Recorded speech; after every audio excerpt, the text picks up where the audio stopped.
9월 초에 엑시노스 2600이 유출이 됐어요. 이전 모델 다 비교해봤을 때 가장 좋다.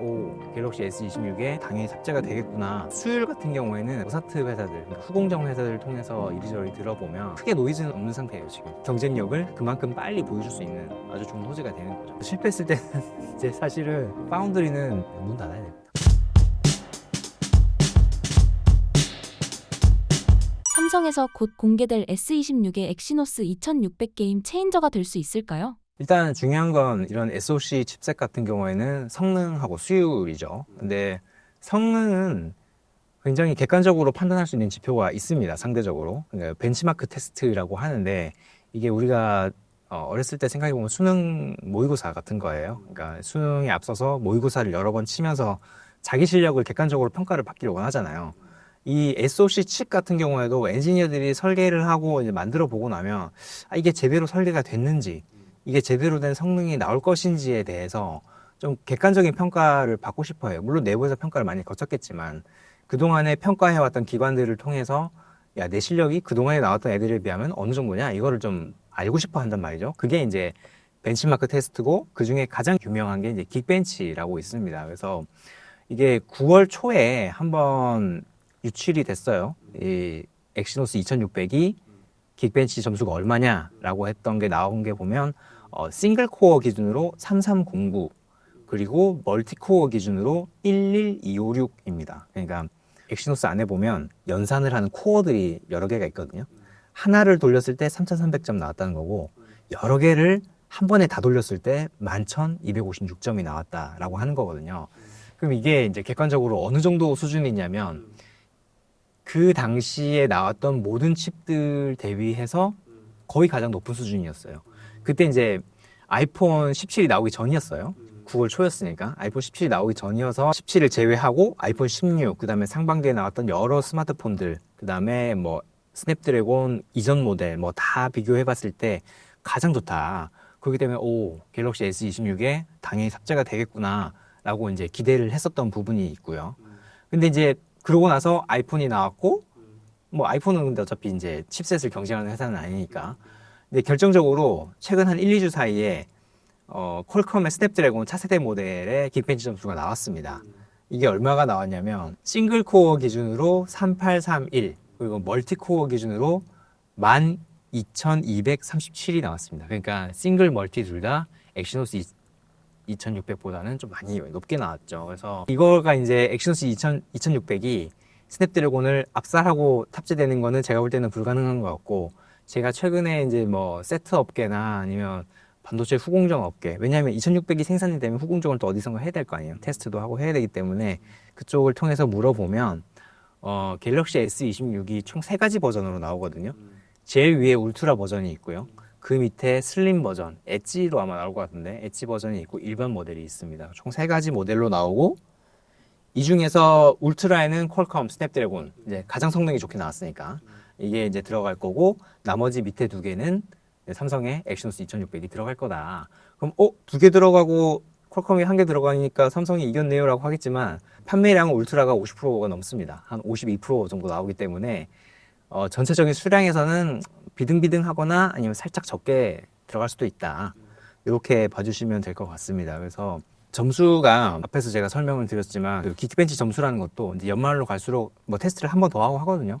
그게 이제 좀 더 오르기도 하고 내리기도 하고 하지만 대체적으로는 조금씩 좋아지는 추세가 돼요. 그래서 물론 삼성이 좋아지면 퀄컴도 좋아질 거기 때문에 그걸 좀 비교해 보셔야 되겠지만, 큰 차이가 나지 않는 격차에서는 제가 앞에 말씀드렸던 이제 밑에 2개 모델은 삼성, 위에 하나 모델은 퀄컴, 이렇게 가는 게 아마 거의 이제 메이드가 된 것 같습니다. 일단 2500, 그러니까 S25에 하나도 못 들어갔었잖아요. 그러니까 제로 베이스에 시작하는 거기 때문에 손해볼 건 없습니다. 그러니까 무조건 뭐라도 하나 들어가면 플러스가 되게 돼 있고, 일단 더 중요한 건 이제 수율이겠죠. 성능은 나오는 걸로 이제 확인이 됐으니까. 수율 같은 경우에는 성능에 비해서는 객관적으로 비교할 만한 수치가 없습니다. 그게 이제 여러 서플라이어들을 통해서 어떤 게 맞는 거냐라고 이렇게 좀 비교를 할 수밖에 없는데, 제가 오사트 회사들, 그러니까 후공정 회사들을 통해서 이리저리 들어보면 크게 노이즈는 없는 상태예요 지금. 그래서 충분히 생산을 해서 갤럭시 S26에 탑재될 정도의 수율은 나오고 있다. 이게 삼성전자 2나노로 생산되는 거잖아요. 근데 뭐 나쁘지 않다 이런 결과는 아직까지는 나오고 있습니다. 네. 만약 엑시노스 2600이 시장의 예상을 뛰어넘는 성공을 거둔다면 이것이 삼성의 스마트폰 사업과 반도체 사업에 각각 어떤 연쇄 효과를 가져올 것이라고 보시나요? 삼성전자가 굉장히 좀 독특한 생태계를 가지고 있어요. 그러니까 우리가 전 세계적으로 스마트폰용 AP를 설계를 할 줄 아세요? 라고 물어봤을 때 네, 할 줄 압니다 라고 하는 회사가 6개가 있거든요.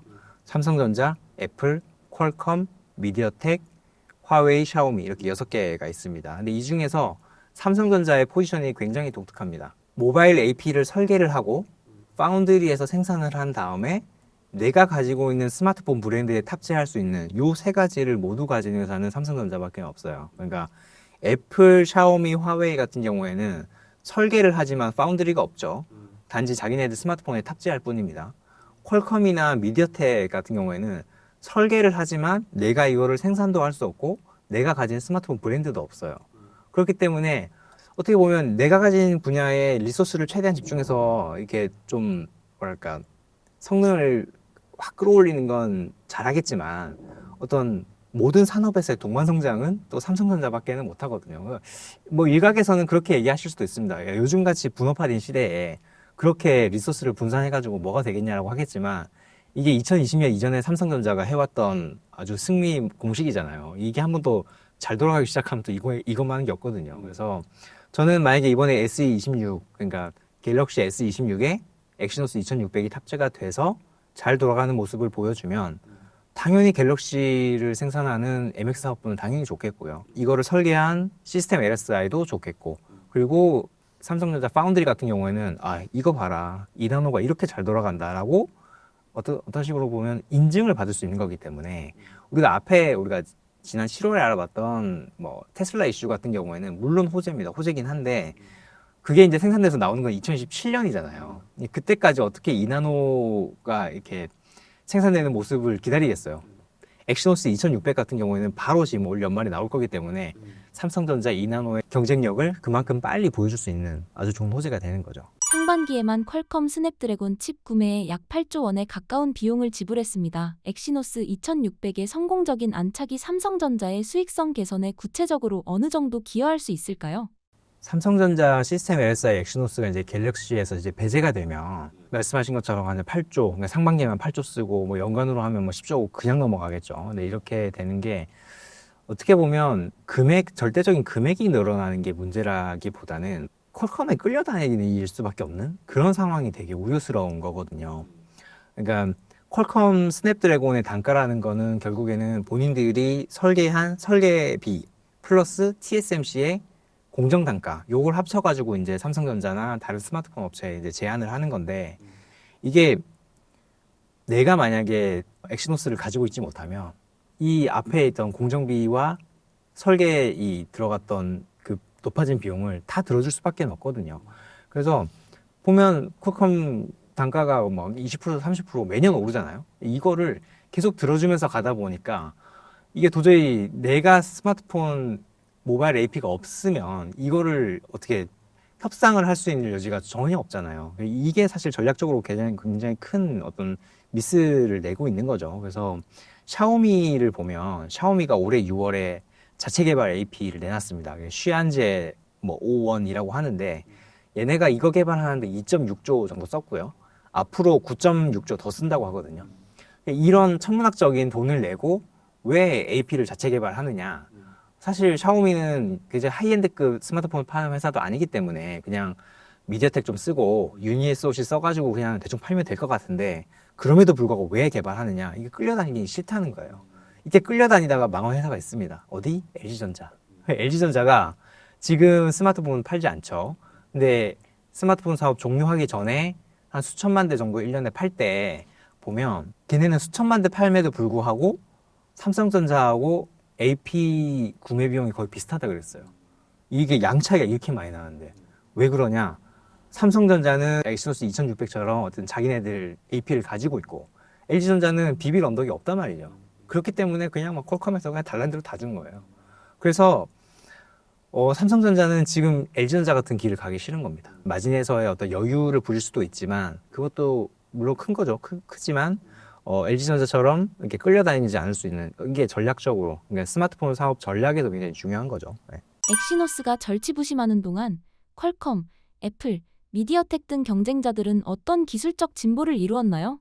사실 여기 말씀하신 회사들 중에서 가장 눈에 띄는 회사는 미디어텍이에요. 물론 퀄컴은 워낙 뭐 우등생처럼 잘하는 회사고 애플이 뭐 말할 것도 없죠. 근데 미디어텍은 그동안에는 대만에 있는 미디어텍 알아라고 하면 우리 업계에 계신 분들 말고는 잘 몰랐어요. 그죠? 근데 미디어텍이 최근에 아주 치고 올라오는 게 중저가를 기반으로 해서 지금 하이엔드 쪽으로 디멘시티라고 하는 브랜드를 기반으로 해서 굉장히 치고 올라오고 있습니다. 그래서 이미 유닛 베이스로 그러니까 출하량 기준에서는 AP 출하량이 퀄컴을 넘어섰어요.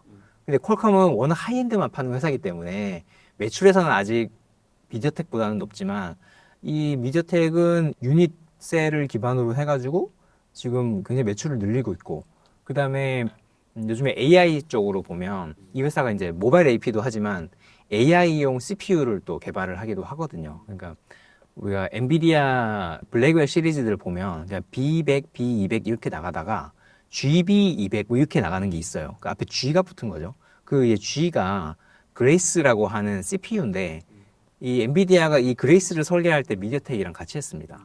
그래서 GB200 요 시리즈가 팔릴 때마다 미디어텍도 어느 정도 그 커미션을 받게 돼 있습니다. 그래서 이쪽 AI 쪽에서 워낙 잘 나가다 보니 요걸 기반으로 해서 중저가에 당연히 잘하고 그 다음에 하이엔드 쪽으로 치고 올라오는 요런 경쟁 양상이 되고 있거든요. 그래서 삼성전자 스마트폰을 파는 MX 사업부가 퀄컴 대신에 그냥 미디어텍을 좀 써볼까 이런 생각도 많이 하는 것 같아요. 실제로 중저가 쪽에서는 일부 쓰고 있기도 하고 근데 갤럭시 S 그러니까 가장 하이엔드급의 미디어텍을 좀 써볼까 지금 우리 애는 저렇게 좀 얘가 비리비리 하니까 이제 작년 얘기입니다. 작년 얘기에 이제 우리 애가 저렇게 비리비리 하니 미디어텍 한번 써볼까라는 생각도 없지 않았던 것 같아요. 실제로 뭐 컨택도 많이 했던 것 같고 그만큼 많이 컸다. 어떻게 보면 엑시노스 입장에서는 좋지 않은 이슈긴 하죠. 이제 퀄컴하고만 경쟁이었는데 미디어텍까지 신경 써야 되는 상황이 됐으니까요. 네. 엑시노스 2600이 성공했을 때와 또다시 실패했을 때의 시나리오를 각각 그려주신다면요? 성공했을 때는 아까 말씀드린 것처럼 동반성장, 시스템 LSI와 파운드리와 MX 사업부 이 세 사업부가 동반성장할 수 있는 아주 큰 모멘텀을 이제 만들어줄 수 있는 거고요. 실패했을 때는 이제 사실은 굉장히 암울하죠. 사실 MX 사업부는 크게 걱정할 건 없습니다. 물론 뭐 마진에서 좀 손해를 보겠죠. 이제 뭐 계속 퀄컴에 시달려야 되고.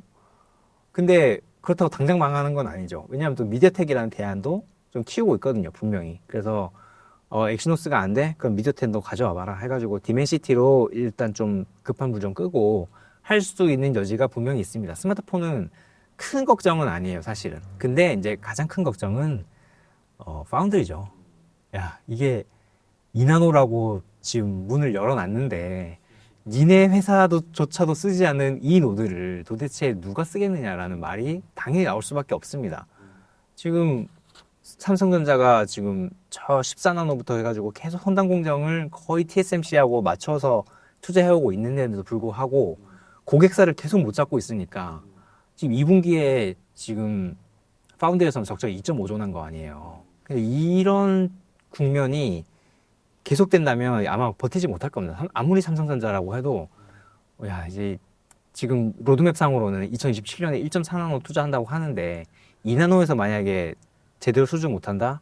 그러면 이제는 1.4나노 투자하는 게 무의미하죠. 예. 그거 어떻게 투자하겠습니까? 이게 감가상각이나 이런 것도 훨씬 더 커질 텐데. 그래서 만약에 안 되는 시나리오를 굳이 저한테 여쭤보신다면 스마트폰 사업부는 쏘쏘 뭐 시스템 LSI는 그냥 거기는 쏘쏘보다 좀 안 좋은 거지만 파운드리는 문 닫아야 됩니다. 예. 진짜 솔직하게 말씀드리면 문 닫아야 돼요.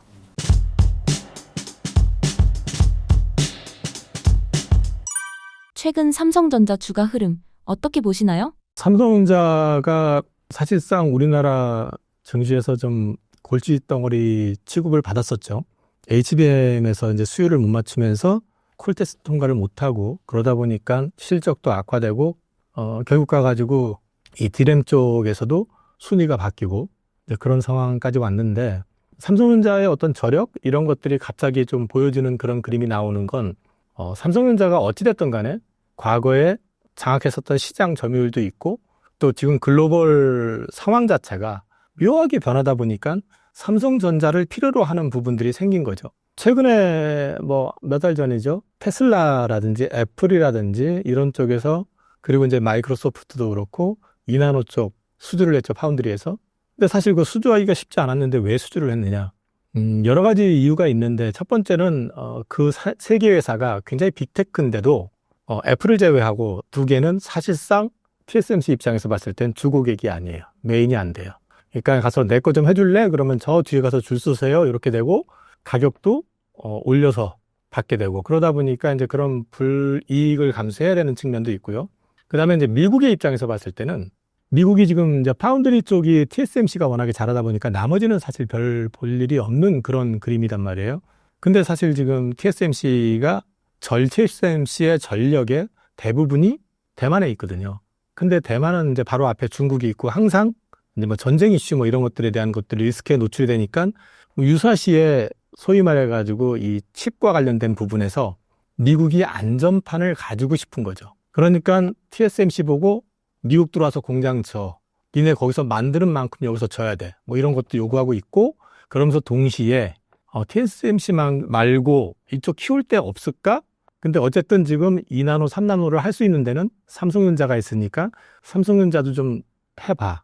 그리고 또 이제 저 구석탱이에 있지만은 인텔한테도 너도 좀 정신 차리고 해봐. 이런 식으로 지금 해서 인텔 쪽에다가도 자금 몰아주고 수주 몰아주고 이러고 있거든요. 근데 이제 지정학적인 어떤 이유 때문에라도 삼성전자의 파운드리가 갑자기 부각된 것도 있고요. 그 다음에 말씀드린 것처럼 테슬라 입장에서는 거기 가가지고는 제대로 된 대접도 못 받고 금액도 더 비싸게 치르고 만들어야 되는 입장이라고 한다면은 삼성 입장에서는 가격도 저렴하고 소위 VIP 대접을 받을 수 있고 그 다음에 이제 테일러 팹에서 하는 거니까 자기 공장에서 멀지 않은 곳에서 이제 하게 되니까 자기가 직접 관여도 하겠다고 하니까 이런저런 이유들이 같이 믹싱이 돼가지고 파운드리 쪽이 갑자기 바닥을 치고 수주가 살아나는 그림이 났고 그러다 보니까 공교롭게 이 2나노, 3나노 같은 고나노 쪽뿐만 아니라 레거시 파운드리 쪽도 지금 가동률이 올라와요. 이 얘기는 소위 말해가지고 그 테슬라나 애플이나 마이크로소프트에서 수주를 받은 걸 있으면 그걸 레퍼런스로 해서 다른 데 영업하기가 쉽죠. 우리 거기서도 우리한테 오파를 줬으니까. 니네 우리한테 맡겨봐. 쟤네들보다 30% 싸거든? 되잖아요. 그러니까 이제 수주가 아무래도 늘어날 가능성이 높아지는 거고요. 영업하는 쪽에서. 그래서 지금 일단 그 수율 높이려고 엑시노스 2600 이거 지금 빨리 지금 이제 가동하고 그 테스팅 해가지고 2나노 쪽 수율 높이려고 지금 작업하는 것 같고요. 그리고 이제 HBM도 계속 헛다리 잡고 계속 해가지고 IR 뭐 이상하게 하여튼 기사로 희망 고문만 해왔었는데 이제 최근에 나온 거는 오늘이 말이니까 다음 달 초까지 해가지고 어쨌든 엔비디아 3 퀄 테스트 결과가 나올 거라고 하거든요. 근데 분위기는 나쁘지 않다라는 얘기를 하는 것 같아요. 그리고 중요한 거는 최근에 이제 갑자기 기대감이 올라간 건 HBM4 이쪽에서는 납품이 될 것 같아라는 기대감을 좀 갖고 있는 것 같아요. 근데 만약에 된다고 그러면 삼성 입장에서는 이건 모멘텀이 될 가능성이 높죠. 근데 뭐 얼마만큼의 마진을 남길지는 모르겠지만 어쨌든 추가 모멘텀이 되는 데다가 레거시 쪽은 누가 뭐래도 삼성전자가 캐파가 제일 커요. 근데 지금 문제는 HBM 쪽으로 물량이 계속 집중 투여가 되다 보니까 이 레거시 쪽으로 투여되는 게 작아졌고 그게 물량 쇼티지를 불러와가지고 레거시 쇼티지가 난 거거든요. 그러면서 레거시 D램 가격, 낸드 가격 이런 것들이 다 급등을 하고 있는 상황이다 보니까 이익 개선이 굉장히 빨리 올라온다. 그럼 삼성 입장에서는 자 레거시 D램 가격 떨어져가지고 수익 안 나고 중국 애들한테 밀린다는 얘기 들어와서 머리 아픈 상황이었고 HBM에서 경쟁에서 처진다고 해가지고 또 천덕구로 치든받았고 파운드리에서는 분기 2조 5천억 적자 내가지고 이러다간 삼성 문제 생긴다고 해서 천덕구로기 취급을 받았었던 게 갑자기 다 바뀌는 그림이 나온 거잖아요. 그래서 지금 기대감이 좀 많이 붙어서 올라가는 것 같고요. 거기에다 더해가지고 불을 더 뿜게 된 거는 여기가 지금 계속해가지고 자사주 매입을 해왔거든요. 아마 오늘까지인가로 알고 있는데 자사주 매입을 해오니까 급하게 사야 되는데 자사주가 들어와가지고 자리를 잡고 있으니까 외국인들이 밑에서 되는 게 아니라 더 위로 사고 해가지고 이제 주가가 또 땡겨지는 그런 측면도 좀 있었던 것 같아요. 그래서 삼성전자 최근 주가 흐름은 자사주 매입, 그 다음에 외국인들이 50% 미만으로 줄여놨었던 거를 이제 다시 채워야 되는 입장에서 들어오는 물량들이 많다 보니까 이제 주가 반등이 강하게 나왔던 것 같습니다. 삼성전자 2분기 실적은 어떻게 보시며 3분기 실적에 기대를 해봐도 될까요? 3분기 실적은 일단 10조 얘기가 나오고 많이 보는 데는 10조 후반 11조 얘기도 나와요. 근데 지금 분위기상으로는 일단 파운드리 쪽은 적자를 좀 줄이는 것 같고요. 그다음에 이제 레거시 D램 쪽은 확실히 숫자가 올라오는 것 같고 또 여기에 더해가지고 HBM 쪽이 2분기가 이제 바닥을 치고 거기도 어쨌든 엔비디아를 제외하고 다른 데는 나가니까 물량이 좀 팔리는 것 같아요. 그래서 이제 10조, 11조에서 하이닉스하고 비슷하게 아마 영업이익은 나오지 않을까 이렇게 기대를 하고 있는 것 같거든요. 그럼 확실하게 2분기가 실적이 바닥이었다라는 건 확인이 되는 것 같고요. 이제 3분기 이후에 대한 전망이 중요한데 최근에 나왔던 리포트들 국내 또는 외사 걸 다 봐도 레거시 D램 쇼티지, HBM 역시도 공급가 얘기 아니라 쇼티지 얘기가 계속 나오고 있는 상황입니다. 그렇게 본다고 하면 삼성전자의 수익성은 더 좋아질 가능성이 높다라고 말씀을 드릴 수 있을 것 같아요. 그래서 일단은 수익 자체는 2분기가 바닥이 맞고 그 다음에 3분기부터는 유의미하게 숫자 올라오는 그림이 나올 것 같다. 그렇게 말씀을 드릴 수 있을 것 같습니다. 최근 삼성전자가 9만 전자까지 돌파했는데요. 10만 전자 시대는 언제쯤으로 예상하시나요? 제가 그 앞서서 AI 버블 얘기를 했잖아요. 그러면 이제 AI 버블이 나올 때 어디까지 나오느냐에 따라서 달라질 수 있다고 보는데 삼성전자 자체 능력으로 10만 전자를 넘어서기 위해서는 HBM 쪽에서 문제가 해결이 돼야 됩니다. HBM 문제가 해결이 되지 않고 D램만 가지고 10만 전자를 얘기하기에는 좀 버거워 보이거든요. 그래서 HBM 관련돼 가지고 어떤 식이든 간에 긍정적인 이슈가 나와줘야 된다라는 거. 그리고 이제 외국인들이 아직은 물량이 부족해요.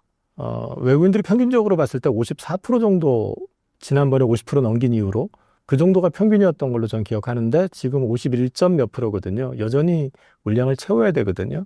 그러면 업황이 좋고 그 다음에 뭐 AI 모멘텀 살아있고 여기에 HBM 얘기 나오고 그 다음 파운드리 쪽에서 추가 수주 나오고 뭐 이렇게 된다 그러면 또 10만 전자가 그렇게 또 너무 뭐 허상처럼 보이지는 않을 것 같아요. 어쨌든 저는 개인적으로 지금 분위기 자체는 어쨌든 AI 쪽을 자극을 해가지고 전체적으로 뭔가 버블이 좀 만들어지는 느낌이 들어서 그런 그림이라 그러면 삼성전자 역시도 지금 여기서 끝나지는 않을 것 같거든요. 그래서 저는 10만 전자 돌파하는 게 자체 능력으로 돌파하려면 HBM까지 확실히 만들어줘야 되고 그게 아니더라도 전체적인 어떤 분위기만 가져가게 되면 갈 수 있지 않을까 그렇게 기대하고 있습니다. 현재 TSMC와 인텔의 상황은 어떤가요? TSMC는 2나노 수율이 60% 넘어선 걸로 알려져 있고요. 가격 당연히 높고요. 아마 지금 삼성 쪽으로 온 데가 TSMC 대비해서 30% 할인이 돼서 온 거라는 거를 제가 얼핏 본 것 같아요. 근데 어찌됐든 간에 지금 뭐 기술의 TSMC는 따라갈 수 있는 상황은 아닌 것 같고 사실 넘사벽이라고 봐야 될 것 같고요. 그러니까 지금 일단 미국 정부는 계속해가지고 TSMC를 갈구는 거죠. 들어와라. 들어와서 대만 수준의 공장을 지어서 대만 수준의 기술력, 고난호를 갖다가 여기서 생산해라라고 요구하는 거고요. 근데 저라면은 제가 TSMC라면 버틸 것 같은데 아무튼 거기는 어쨌든 움직임을 이제 따라 하려고 하는 모습은 어쨌든 보여주고 있고요. 삼성 같은 경우는 뭐 지금 여전히 그 수율과 관련된 부분들은 노이즈가 있다고 보고 있고 다만 이제 뭔가 좀 변화하려고 하는 모습은 확실히 있다. 그래서 이제 그 이번에 수주를 어쨌든 간에 그 2나노 쪽으로 해서 대량 수주를 했으니까 또 추가 수주 얘기들도 나오고 있으니까 수주를 많이 해야지 사실은 트레이닝을 통해 가지고 이게 수율을 높일 수가 있거든요. 기술 개발했습니다. 백날 해봤자 안 해보면 수율이 올라갈 수가 없어요. 그래서 이거는 의미 있다라고 저는 생각을 해요. 그래서 이번이 어쩌면은 TSMC를 따라간다기보다는 그래도 어느 정도 서포팅해 가면서 이제 시장 점유율을 좀 가져갈 수 있는 그런 위상을 좀 찾을 수 있는 기회가 아닐까라고 저는 개인적으로 생각하고 있고 인텔은 고나노 쪽은 저희가 알고 있는 선에서는 아직 답이 없는 것 같고요. 근데 저사양 쪽에서는 그래도 좀 해보려고 하는데 그것도 그렇게 뭐 깔끔하게 하고 있다라는 느낌은 아직 아니기 때문에 인텔은 좀 지켜봐야 될 것 같습니다. 애플과 테슬라가 TSMC 대신 삼성을 선택한 이유는 무엇일까요? 말씀드렸던 것처럼 이 미국의 어떤 지정학적 이슈에 의해 가지고 파운드리 산업 자체가 대만만 바라볼 수는 없는 상황이기 때문에 추가 분산도 좀 필요했다라는 측면도 하나가 있고요. 그래서 전략적으로 선택한 측면도 분명히 있어 보이고 근데 그 선택지가 이번에 수주한 것들은 다 미국에서 생산하는 거예요. 그러니까 이제 미국 테일러 팹을 가동을 시키게끔 하려고 하는 거고요. 이제 그런 측면이 하나가 있고, 두 번째는 앞서 말씀드렸지만은 이 애플 칩 같은 경우는 이번에 작은 거예요, 사실은요. 그 이미징 센서 쪽이라서 뭐 그렇게 물량이 엄청 많은 건 아니고요. 그러니까 테스트용 같고요, 제 느낌에는. 테슬라가 그나마 좀 큰데, 테슬라 역시도 수율이 안 나오면은 아마도 또 떠날 거예요. 그렇기 때문에 삼성은 이번에 이제 사활을 걸어야 되는 이유가 있고, 그쪽에다 맡긴 이유는 말씀드린 것처럼, TSMC 가면 대접 못 받아요. 일단은 가격도 30% 이상 삼성보다 비싼 데다가, 엔비디아나 애플이 이제 물량 크게 주는 거 대비해가지고 순서가 항상 뒤로 밀릴 수밖에 없고, 또 단가도 높게 쳐야 되니까 대안이 나오면 좋죠. 근데 지금 사활을 걸고 어쨌든 삼성이 지금 파운드리를 하려고 하고 있고, 전략적인 판단에 의해서 그것도 필요가 하니까 그래서 선택이 된 거 아닌가 싶습니다.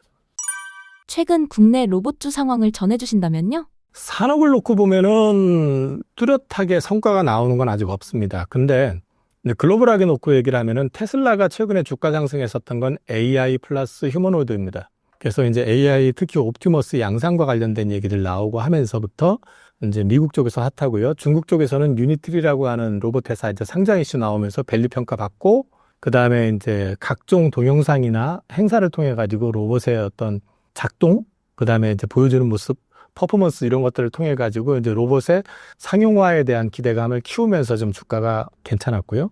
그 영향으로 한국에서도 이제 반응이 있었던 것 같은데, 한국은 여기에 더해 가지고 불을 뿜었던 이유 중에 하나가 노란봉투법 통과입니다. 노란봉투법 통과를 하게 되면은 사실은 이제 경영주 입장에서는 많이 이전보다는 피곤할 수밖에 없죠. 그리고 이게 이제 자기 직접 고용하고 있는 직원뿐만 아니라 협력업체 직원들조차도 실제로 일을 부리는 주체가 이쪽이라고 그러면 이쪽을 대상으로 또 협상을 해야 되고, 머리 아픈 상황이 많이 나오게 되니까 그럴 바에는 로봇을 쓰면은 편해지지 않을까라는 게 투자 아이디어가 된 것 같고요. 그게 이제 테마로 작용을 하면서 증시에서 우리나라 이제 로봇 업체들이 주가가 전부가 불을 뿜었던 건 아니고요. 상반기에 강했던 애들은 생각보다는 또 안 강했어요. 근데 이번에는 이제 좀 불을 뿜었던 쪽이 역시 액추에이터 관련되어 있는 회사, 그리고 또 가만히 보시면 또 한 가지는 우리나라 국내 그룹사하고 연관이 되어 있는 회사, 그런 쪽 회사들이 어쨌든 좀 주목을 받았던 것 같습니다. 정부가 AI, 자율주행, 로봇 관련 규제를 완화하겠다고 했는데요. 이런 정책적 변화가 로봇 산업 성장과 로봇주의 상승 모멘텀에 어떤 영향을 줄까요? 로봇 산업에 있어가지고 핵심은 당연히 AI가 들어가야 되죠. 근데 AI를 통해 가지고 이제 소프트웨어가 장착이 되고, 그걸 통해 가지고 이제 어떤 뭔가를 명령을 인지를 하고 거기에 따라 가지고 자체 판단을 통해서 뭔가를 해내야 되기 때문에 AI 쪽하고 그다음에 이제 또 자율주행 관련된 부분들을 규제를 완화해 준다라는 건 되게 의미가 있는데, 이제 문제는 이제 딜레마는 뭐냐면, 우리가 규제를 풀어주는 거 하고요, 중국이나 이런 쪽에서 규제를 풀어주는 건 차원이 달라요. 또 미국도 마찬가지지만, 일단 미국은 테스팅할 수 있는, 미국이나 중국 같은 경우는 땅이 넓잖아요. 그러니까 얼마든지 마음대로 해볼 수가 있는데, 이제 우리는 그런 것들이 제한되어 있잖아요. 중국 같은 경우는 심지어 사실은 자율주행이든 뭐든 이런 것들도 일단 시켜보게 하거든요. 그러니까 사실은 좀 우리나라 같은 경우는 이제 사고 문제라든지 이런 것들 때문에 조심스러워하는 부분들까지, 그래서 그 차이는 분명히 있을 것 같아요. 그것까지 풀어줘가지고 했다가 문제가 생겨버리면 우리는 또 쉽지 않으니까. 그래서 이제 그런 딜레마는 분명히 있지만은, 그래도 규제를 지금까지 막혀 있었던 걸 풀어준다 그러면은 성장에는 도움이 되겠죠. 뭐 그 정도로 말씀을 드릴 수 있을 것 같아요. 어느 정도 이게 풀리는 거고 어느 정도 자유화 될지에 대해서는 좀 지켜봐야 될 것 같고요. 미국 리쇼어링과 인건비 대체 수요가 로봇주에 어떤 장기 성장 기회를 줄 수 있다고 보시나요? 미국 리쇼어링 같은 경우도 이제 그 생각을 해봐야 되는데, 트럼프 대통령은 지금 미국에다가 공장 지어 이렇게 하잖아요. 근데 요즘 공장이 70년대, 80년대 공장처럼 사람들이 가가지고 일일이 뭐 수작업으로 뭐 하는 공장 아니잖아요. 대부분이 다 반자동화 내지는 자동화가 되고 있거든요. 그러면은 거기에서 이제 소위 말해서 휴머노이드가 이제 들어가게 될 경우에는 사람이 하는 것보다는 훨씬 더 효율성을 높이겠죠. 특히 물류센터라든지 이런 쪽에서는 굉장히 힘든 일 같은 경우는 사람보다 훨씬 더 로봇이 효율성 있게 작업할 거고, 또 사고 위험도 줄일 수 있을 거고요. 그리고 이제 자동차 공장이나 또 여러 군데서 이제 휴머노이드가 들어가게 되면은 거기는 자동으로 입력시키면은 감각을 통해 가지고 그 입력된 정보를 배로만 움직이잖아요. 그러니까 사실은 사람은 일하다가 뭐 좀 모호하게 얘기하면은 담배 한 대 생각날 수도 있죠. 요즘 그런지는 잘 모르겠지만은 뭐 일하다가 피곤하면은 커피 한 잔 마시고 싶을 수도 있고. 근데 로봇이 피곤하다고 기름 한 잔 뭐 이건 없을 거 아니에요. 그러니까 이런 부분들까지 생각을 해놓고 보면은 효율성이라는 측면에서는 굉장히 올라가게 될 것이고. 근데 이제 사실 미국으로 들어간다고 했었을 때 인건비 감안해서 보면 사람 많이 쓰면은 답이 없어요. 이익이 나기가 쉽지가 않아요. 그러니까 결국 가가지고는 자동화를 통해 가지고 로봇의 활용도를 높일 수밖에 없다라는 거죠.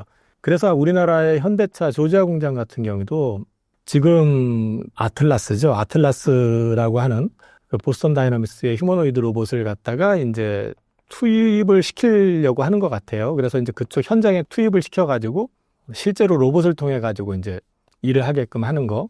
그래서 아마도 미국에 들어가는 회사들 대부분이 그렇게 진행을 하지 않을까? 꼭 휴머노이드가 아니더라도 자동화 시스템을 통해 가지고 사람의 어떤 비중을 굉장히 줄일 가능성이 높습니다. 그러니까 참고적으로 지금 생각해 보면 꽤 오래된 시기인데 제가 도요타 자동차하고 북경 현대 그 공장을 간 적이 있어요. 근데 그때만 봐도 사실은 사람이 하는 게 별로 없었어요. 앞으로 더 그럴 거라는 거죠. 그런 맥락에서 봤을 때는 뭐 미국으로 가는 건 더더군다나 이제 인건비에 대한 부담, 그 다음에 또 문제는 우리나라 사람들, 제가 이거 이렇게 얘기하면 좀 이상할 수 있지만 우리나라 사람들 같은 경우는 일머리도 적은 데다가 이게 금방 따라 하려고 하는 그게 있는데 또 다르거든요, 거기는. 그래서 가르쳐 가면서 한다는 게 생각처럼 또 쉽지가 않아요. 그런 것까지 감안해서 놓고 본다고 그러면 이쪽 산업은 자연스럽게 성장할 거다. 그 어쩌면은 개화기를 미국이 만들고 있다라고 볼 수도 있을 것 같아요. 금리 인하 국면에서 로봇이 하반기 주도 섹터로 자리 잡을 가능성과 투자자들이 특히 주목해야 할 포인트는 무엇일까요? 로봇은 성장 산업이고요. 성장 산업에서 금리 인하는 플러스 효과를 분명히 줍니다. 그리고 또 중장기적으로 우리나라 같은 경우는 인력 부족이 심화될 가능성이 높기 때문에 이제 인력을 대체하는 쪽이라는 쪽에서 봤을 때는 성장에 대한 의심은 없어요. 근데 다만 그 시장을 누가 장악할 것인가의 문제는 분명히 남아있을 거라고 저는 봐요. 근데 문제는 지금 국내 기업 가운데서 그 부분에서 좀 독보적으로 눈에 확 보이는 데가 없습니다. 그 휴머노이드 로봇 쪽으로 해서 어쨌든 좀 실체를 가지고 하려고 하는 데가 레인보우 로보틱스 정도? 그 외에 나머지 회사는 뭐 나도 할 거야 정도 수준이지 아직 보여준 건 없고요. 그 다음에 지난주였나? 저기 그 로보틱스에서 아마 국회에서 로봇 손 관련된 된 거를 갖다가 이제 발표하면서 시연을 보여줬던 것 같은데, 이제 그 정도 선에서가 아니라 조금 더 확장이 돼야 되겠죠. 그래서 이제 그게 실제로 이제 상용화되는 데까지는 조금 더 시간이 좀 필요할 것 같다. 그래서 이 시장이 성장 산업이고 확장되는 산업인 건 분명한데 이 시장을 장악하려고 그러면 우리나라 기업들이 조금 지금보다는 좀 속도를 더 내야 된다라는 측면으로 말씀을 드릴 수밖에 없을 것 같아요.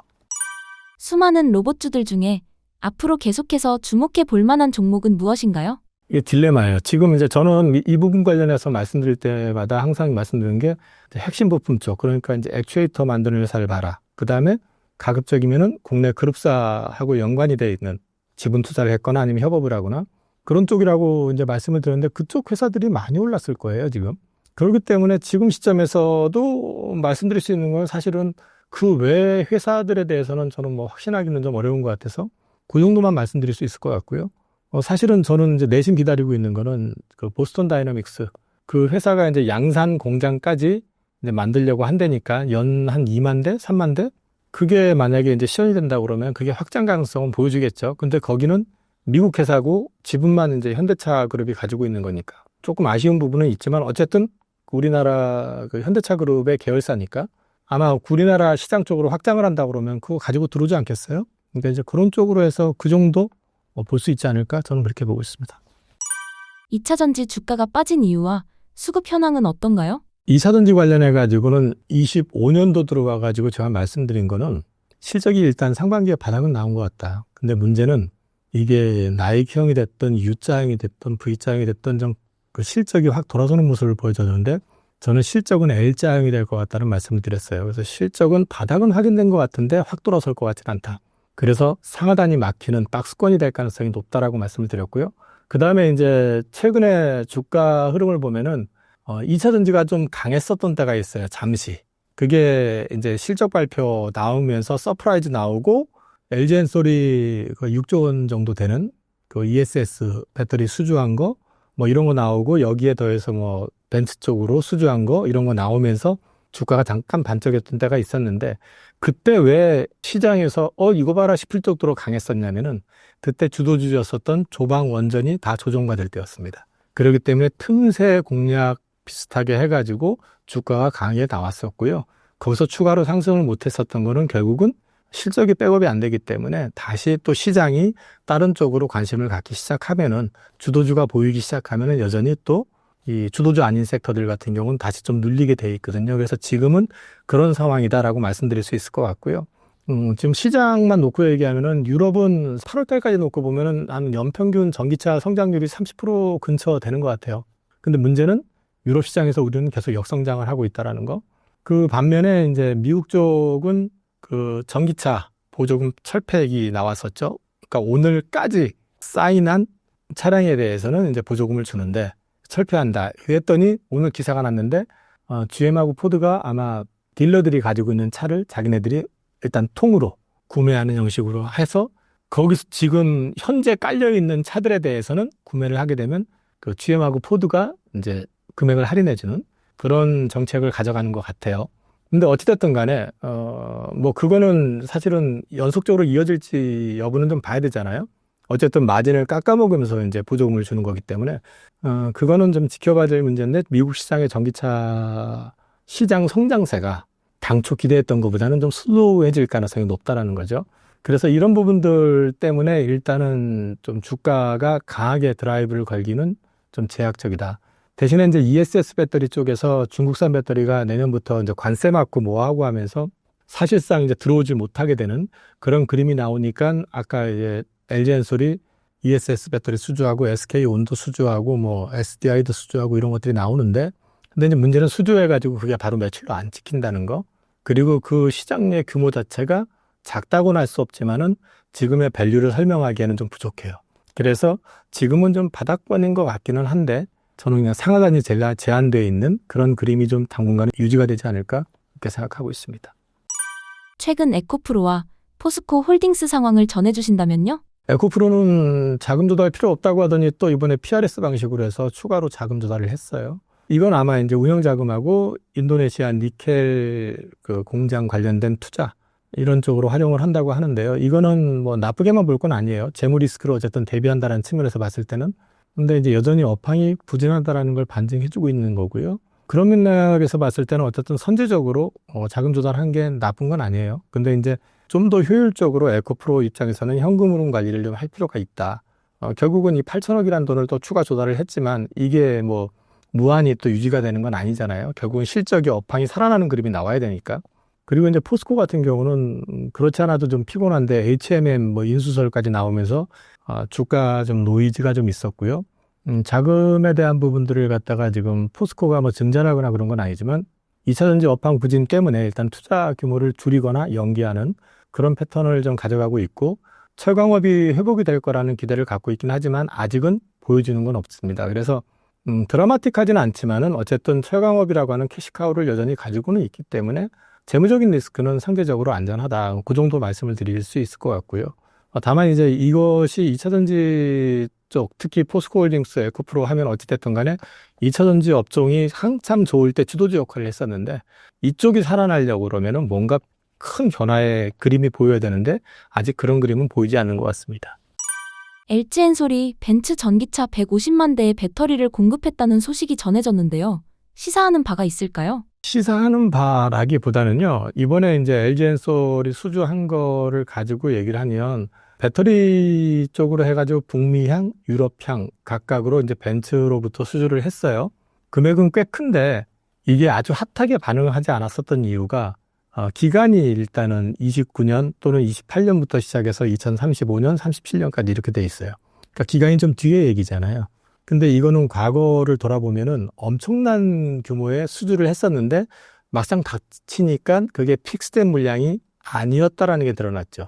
업황이 안 좋아지니까 그 물량을 그만큼 소화를 못 하잖아요. 이제 그런 딜레마가 좀 있었던 것 같고 그러다 보니까 지금 업황이 좋지 않은 상황이니까 옛날같이 뜨겁게 반응을 못 했던 것 같고요. 어쨌든 수주를 했다라는 거는 이게 아마 원통형 배터리 쪽인 것 같은데 특히 이제 벤츠 쪽 같은 경우는 유럽 쪽이잖아요. 그러면은 어쨌든 뭐 중국하고 경쟁해서 따는 거라고 본다고 한다면 뭐 의미는 분명히 있어요. 근데 이제 이것만 가지고 어떤 주가를 돌릴 수 있는 트리거는 아니다. 업황이 살아나는 걸 보여줘야 된다라는 걸 이제 말씀드릴 수 있을 것 같고요. SK온 같은 경우도 이제 이거는 ESS 배터리인데 LFP로 만드는 거고요. 미국의 플랫아이언에다가 이제 26년부터 4년간 최대 7.2기가와트. 근데 최대는 옵션이 들어가는 건데요. 그러니까 실제로는 이제 1기가와트를 수주하고 진행을 하면서 추가 옵션으로 이제 6.2기가와트가 추가가 되는 그런 이제 계약입니다. 근데 뭐 이거는 사실은 일단 어찌됐든 간에 LFP로 수주한 첫 수주라는 거고, 그 다음에 지금 그 미국 쪽에다가 우리나라 업체들이 배터리 셀 공장을 좀 과다하게 투자를 하다 보니까 공장이 설비가 과잉 투자되어 있다 하는데, 이걸 이제 조지아주에 있는 거를 그 일부 라인을 갖다 ESS로 전환을 해서 하는 거기 때문에 이렇게 되면 이제 효율성도 좀 좋아지는 어떤 그런 그림이 있다라는 측면에서 봤을 때는 좀 긍정적이다라고 말씀을 드릴 수 있을 것 같습니다. 2차 전지는 이미 바닥을 찍었다고 볼 수 있을까요? 주식은요, 최바닥에서 하면은 힘들어요. 왜냐면 바닥에서 확 돌아서는 게 아니라 시간이 오래 걸릴 수도 있어요. 바닥인데 안 움직이면 주식 사놓고 원금 뭐 유지하는 걸 목표로 사는 건 아니잖아요. 수익을 목표로 하는데. 그래서 이거는 사실은 좀 업황이 확연히 돌아서는 모습을 보실 때, 그게 보일 때 이제 투자의 비중을 좀 늘려가는 전략을 가져가는 게 어떨까 싶고요. 바닥권인 거는 맞는 것 같아요. 근데 바닥권이라 하더라도 지금의 밸류가 워낙에 비싸기 때문에 실적이 확 돌아서는 모습이 나오기까지는 좀 시간이 필요하지 않을까? 개인적으로는 그렇게 생각하고 있습니다. 올해 하반기 2차 전지 기대할 만한 이벤트와 주가 상승 시점은 언제로 보시나요? 일단 시장이 조정을 받을 때는 그때는 좀 관심을 받을 수 있을 것 같아요. 앞서도 말씀드렸지만 주도주가 움직일 때는 주도주가 아닌 섹터들이 주목을 받기는 쉽지 않아요. 그리고 업황이 지금 워낙에 그 핫한 상황은 아니기 때문에 시장에서도 상대적으로 소외될 가능성이 높습니다. 그런 맥락에서 놓고 본다 그러면 사실은 투자의 최적지로서는 조금 적합해 보이진 않아요.